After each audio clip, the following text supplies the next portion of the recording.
La creatividad se aprende igual que se aprende a leer. Ken Robinson. Todos poseemos un talento. Todos tenemos la capacidad de ser creativos. Y la mayoría vivimos sin saberlo. Convencidos muchas veces de que el creativo es aquel que sabe componer melodías o escribir un poema. Ken Robinson reclama esta semana en redes la necesidad de que en nuestra sociedad existan entornos donde cada uno pueda encontrar la inspiración necesaria para desarrollar su creatividad.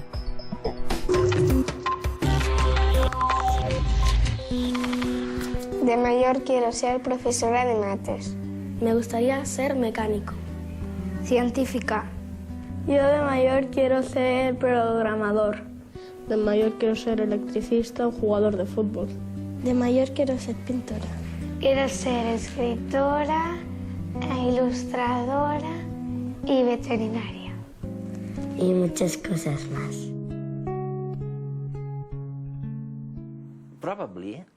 Probablemente lo que sugieres es que no solamente debiéramos cambiar el sistema educativo, sino también las personas. El sistema educativo tiene que ser muy distinto, ok, pero las personas tienen que ser, un término que utilizas mucho y que me fascina, tienen que ser creativas, deben ser más creativas y no solamente asimilar más contenidos académicos en el cerebro, sino ser más creativas. Ahora, ¿qué significa esto? ¿Las personas no son creativas por naturaleza o son creativas?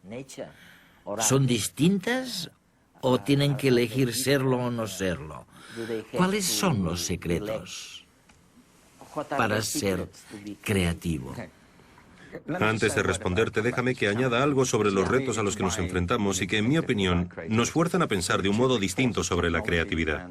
Hay dos grandes fuerzas, la tecnología y la demografía. Y ahora la población ya no solamente se mantiene, sino que crece exponencialmente.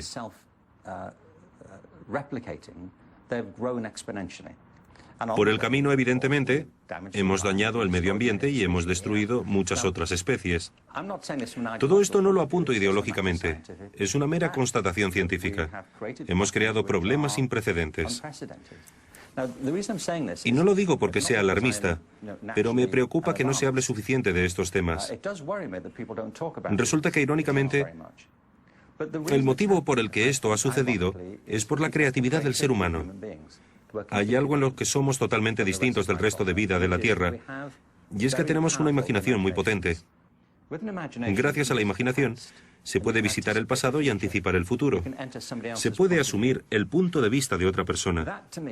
Estoy convencido de que ahí radica el rasgo distintivo de la inteligencia humana. La creatividad es un paso adelante. La creatividad significa poner la imaginación a trabajar. También se puede entender la creatividad como imaginación aplicada. Es el proceso de tener ideas nuevas que sean valiosas. Hemos creado nuestro mundo en un sentido literal. Y también hemos creado los problemas que han sobrevenido. Sin embargo, podemos recrearlo. Estoy convencido de ello. Creo que el poder de la creatividad constituye a la vez la fuente de nuestros problemas y la posible manera de solucionarlos. Oye, ¿qué podríamos decirles a los jóvenes, a los padres, a las madres que no saben qué decirles cuando sus hijos les preguntan: oye, mamá, ¿qué debería hacer? ¿Ciencia? ¿Cine? ¿Arte? ¿Danza? ¿Qué les dirías tú?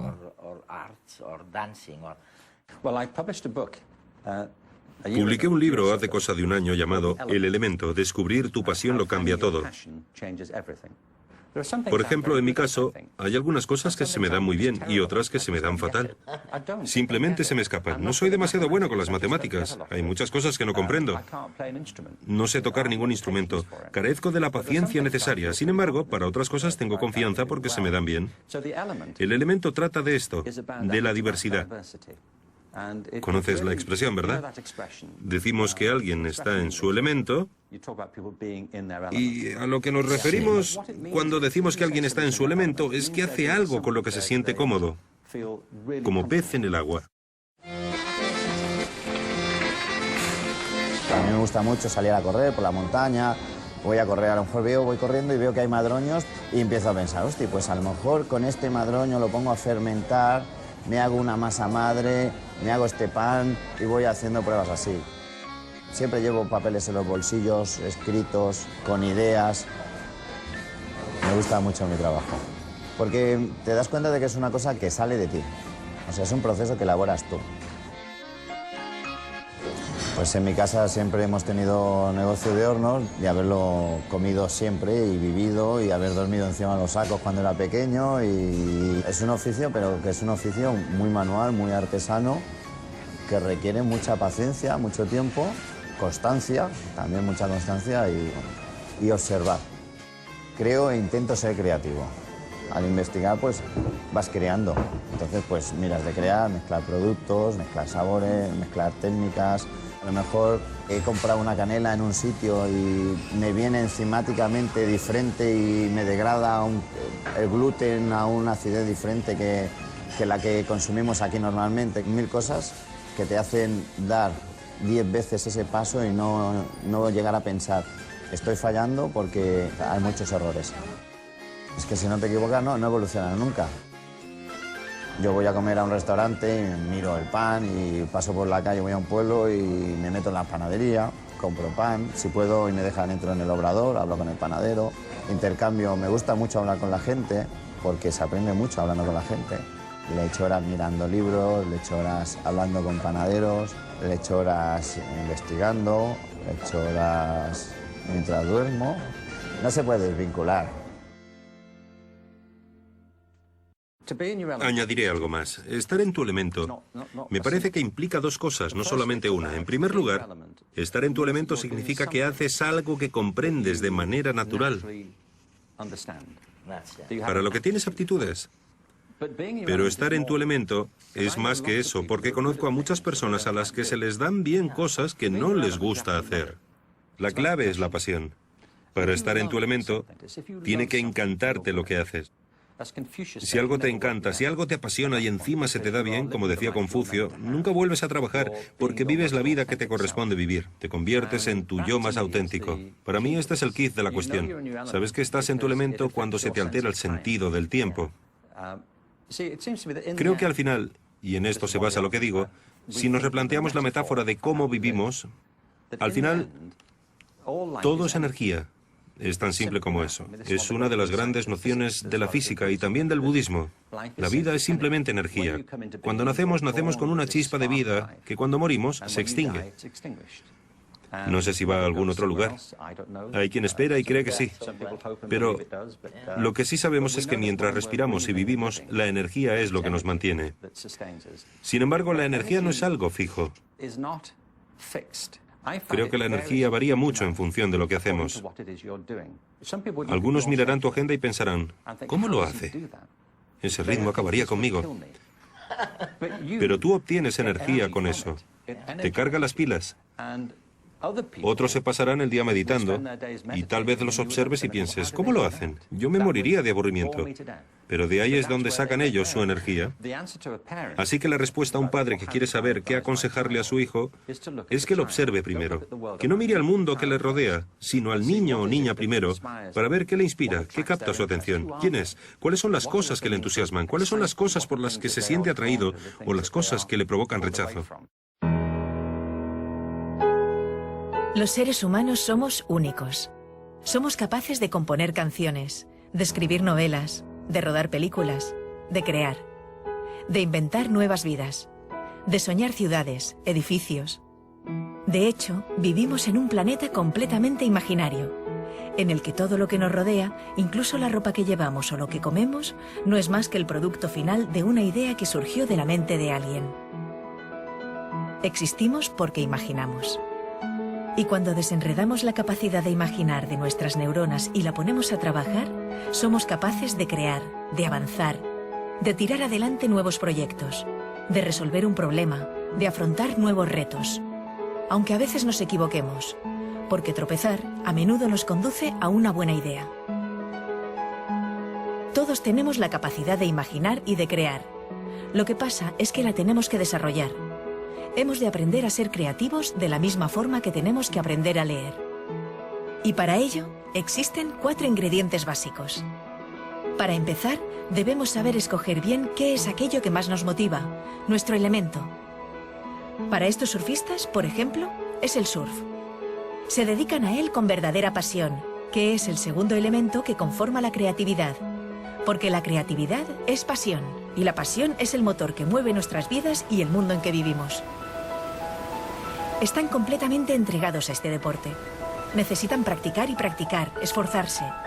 También disciplina para ir mejorando y controlando su técnica para domar las olas. Y por último, tienen que arriesgar, lanzarse. Aunque en ocasiones salga mal. Porque tras caer muchas veces, saben que lo conseguirán. ¿Y acaso no es eso la creatividad? ¿Te puedo dar un ejemplo procedente de mi libro? Hay muchos, pero uno de ellos es el de un hombre que ahora es un gran amigo mío. Es un tipo fantástico. Se llama Bart Conner. Bart Conner tiene ahora 40 años y vive en Oklahoma. Ahí le conocí. Cuando tenía 6 años, descubrió que podía andar sobre las manos con la misma facilidad con la que andaba sobre los pies. ¿Ah, sí? Así que empezó a hacerlo. Luego descubrió que podía bajar y subir escaleras andando sobre las manos con la misma facilidad que si estuviera de pie. Nadie más podía hacerlo, pero él sí, y no le servía para mucho. Aunque era muy popular en las fiestas. Constantemente le invitaban. Claro. Su madre se lo estuvo planteando. Y cuando Bart tenía 8 años, habló con la escuela y les preguntó si podía llevar a Bart al centro gimnástico de la ciudad en la que vivían, que entonces era Illinois. Le dijeron que sí, y se llevaron a Bart al gimnasio. Él me ha dicho que recuerda perfectamente el día que llegó allí. Me dijo, al abrir la puerta y entrar en el gimnasio, pensé que era como Disneylandia. Había espalderas, trapecios, trampolines. Y añadió, era embriagador. Y empezó a ir cada día, tan a menudo como podía. 10 años después, desfilaba en la apertura de las Olimpiadas de Montreal representando a Estados Unidos en el equipo de gimnasia masculina. Llegó a ser el gimnasta masculino más laureado de la historia estadounidense. Ahora vive en Norman, Oklahoma, y está casado con Nadia Comaneci. ¿Ah, sí? Que te recuerdo que fue la primera gimnasta femenina que obtuvo una nota perfecta de 10. Tienen un hijo encantador llamado Dylan y dirigen un gimnasio fabuloso. Además, él y Nadia son 2 figuras destacadas del movimiento de Special Olympics. Entre ambos han ayudado a sacar a la luz las capacidades atléticas de millones de atletas con necesidades especiales. Bien, hay 2 cosas que querría decir al respecto. La primera es que la madre de Bart, cuando su hijo tenía 8 años, Tenía razón. le podría haber dicho a Bart, basta ya del numerito de las manos. Para. Resulta molesto. Deja de hacerlo. Dedícate a lo que tienes que hacer. Deja de jugar. Basta. Concéntrate en tus deberes y acábalos. Pero no lo hizo. Porque se dio cuenta de que ahí había algo que para él era importante, que formaba parte de quién era. Los niños lanzan estas señales todo el tiempo.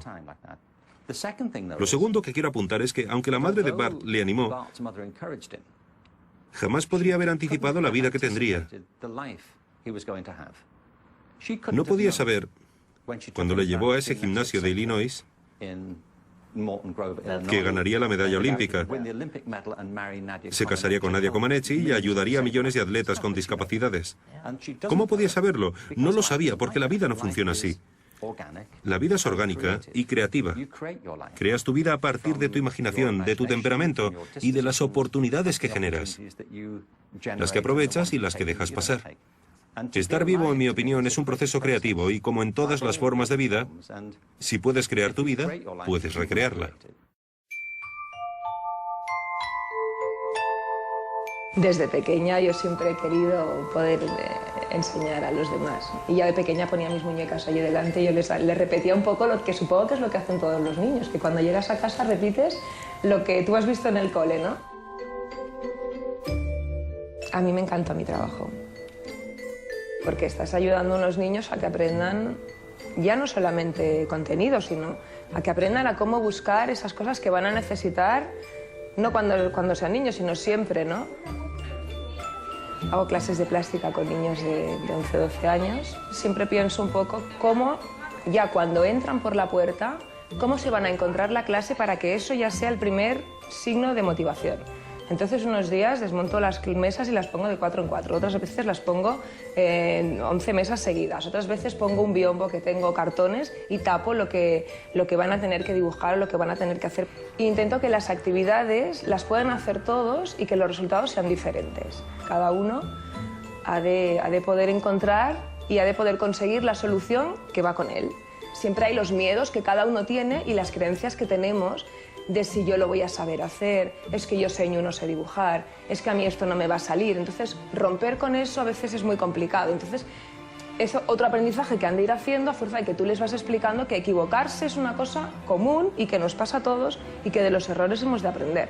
Entonces, ¿qué haces un dibujo y no te sale bien? Pues cogemos otro papel, no pasa nada, ese lo guardamos porque el proceso es fundamental. Entonces, un día has dibujado a lo mejor un ojo y no te ha salido bien, pero jolín, qué bien te ha salido cuando lo has hecho la segunda vez, ¿no?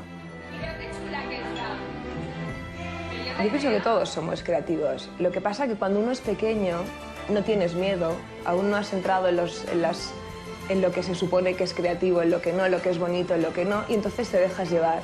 A medida que nos hacemos mayores, empiezan las vergüenzas, empiezas a tener como más miedo al que dirán, y entonces todo esto va acordando un poco la creatividad. Pero la creatividad yo pienso que la tenemos todos, y lo importante es probarlo y ver cómo uno se siente, y eso es lo que yo creo que hemos de transmitirles a los niños.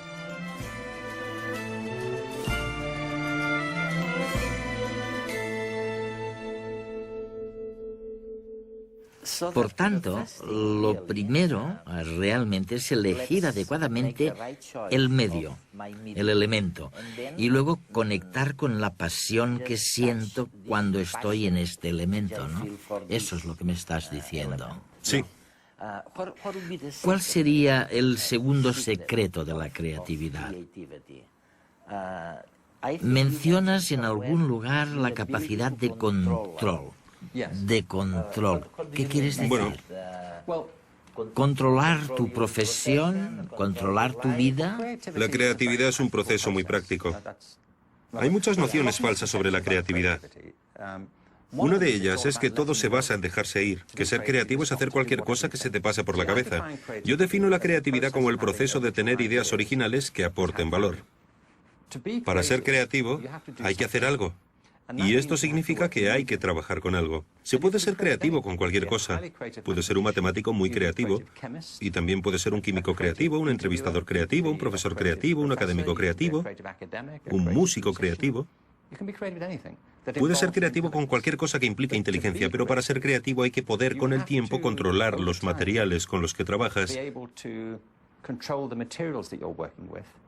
para obtener los efectos que te interesan y seguir el camino que te fijes.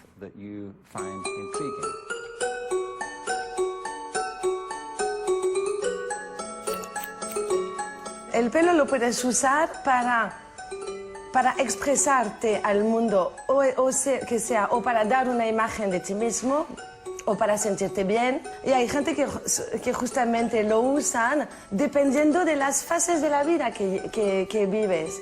Por ejemplo, necesitas año nuevo, ¿no? Necesitas sacarte de todos los problemas que tuviste el año pasado, no sé qué, una ruptura, bla, bla, bla, bla. Oh, corta, va, sácalo, ¿no? Mi trabajo me encanta. Sí, sí, claro.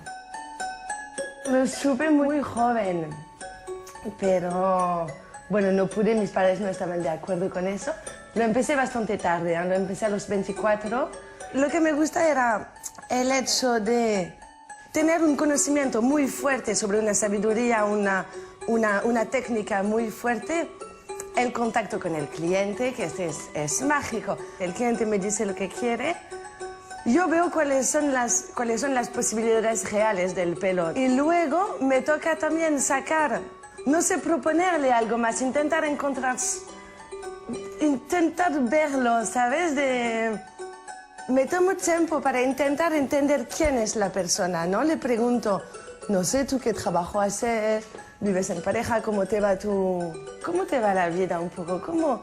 Este revela un tipo de un tipo de carácter frente a la vida que yo tengo que ver si aquí me puedo pasar o no. Sé que habíamos hablado de algo aquí, pero el tema es que yo lo he visto un pelín más corto. No quiero saber si... ¿Vamos? O... Sí. ¿Sí? Sí. Venga. Donc aquí me arriesgo, aquí me pongo en peligro un poco. Es este momento yo tenía la sabiduría de pillar este momento y luego crear a partir de eso. Esta noche me desperté a las 5 de la mañana y vi su corte. Hace una semana tenía una idea, pero esta noche, bueno, me surgió. Y este es el momento, bueno, de la creación. Este es. Y por último, ¿cuál sería el último secreto para ser creativo? Lo que me interesa, Eduardo, es convertir la creatividad en algo central, no solamente para la educación, sino también para nuestra vida y nuestra manera de hacer negocios. Mi opinión es que todo el mundo tiene facultades creativas y que se pueden desarrollar. Pienso que decir que no eres creativo es como cuando alguien dice que no sabe leer. Cuando alguien dice eso, no entendemos que sea incapaz de leer y escribir, sino que pensamos que lo que nos está diciendo es que no ha aprendido a hacerlo todavía, que todavía no ha estudiado lo necesario, que nadie se lo ha enseñado. Yo creo que sucede lo mismo con la creatividad. Cuando alguien dice que no es creativo, simplemente significa que no ha estudiado lo que corresponde y que no lo ha practicado. A veces se cree que la creatividad se limita a las personas especiales y no es así.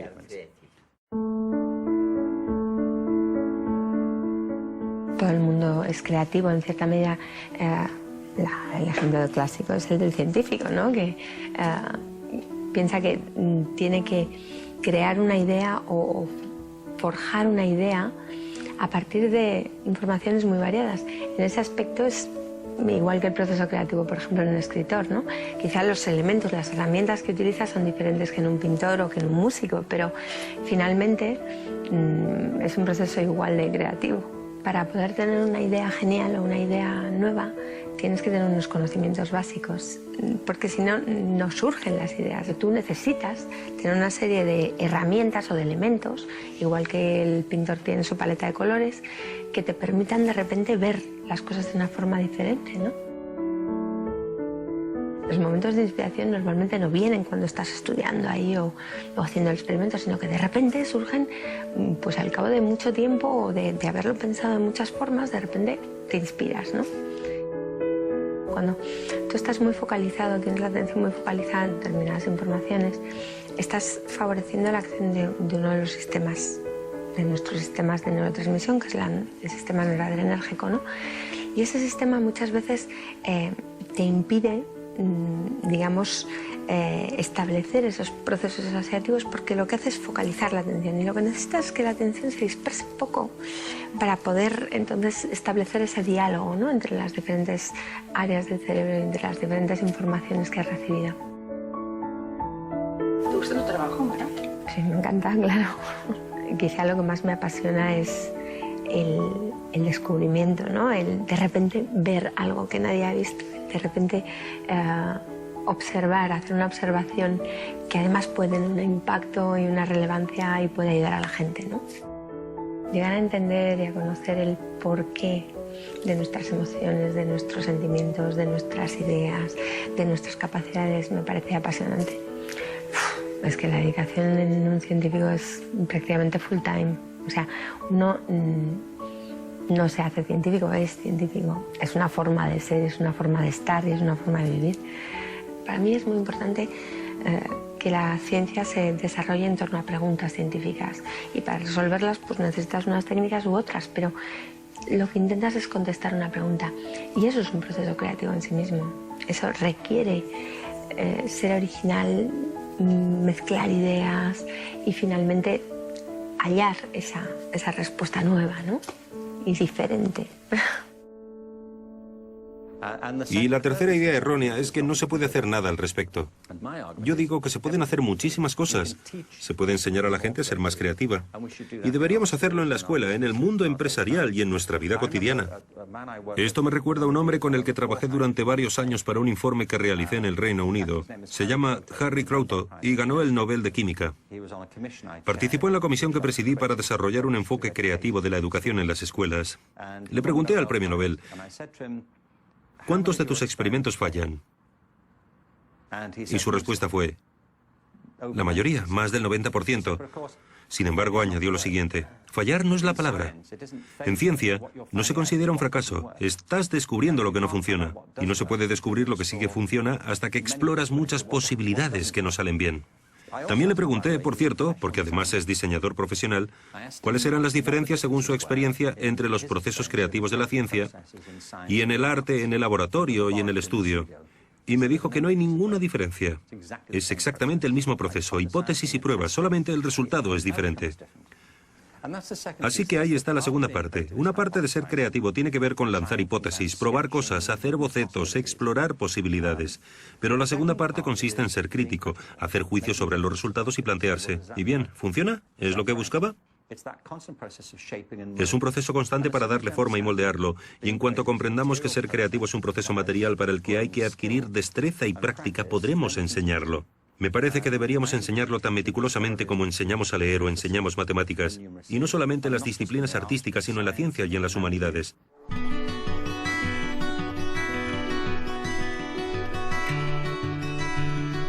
No basta con detectar, con descubrir cuál es nuestro elemento, donde nos encontramos bien, donde nos sentimos sosegados y al mismo tiempo con el cerebro despierto.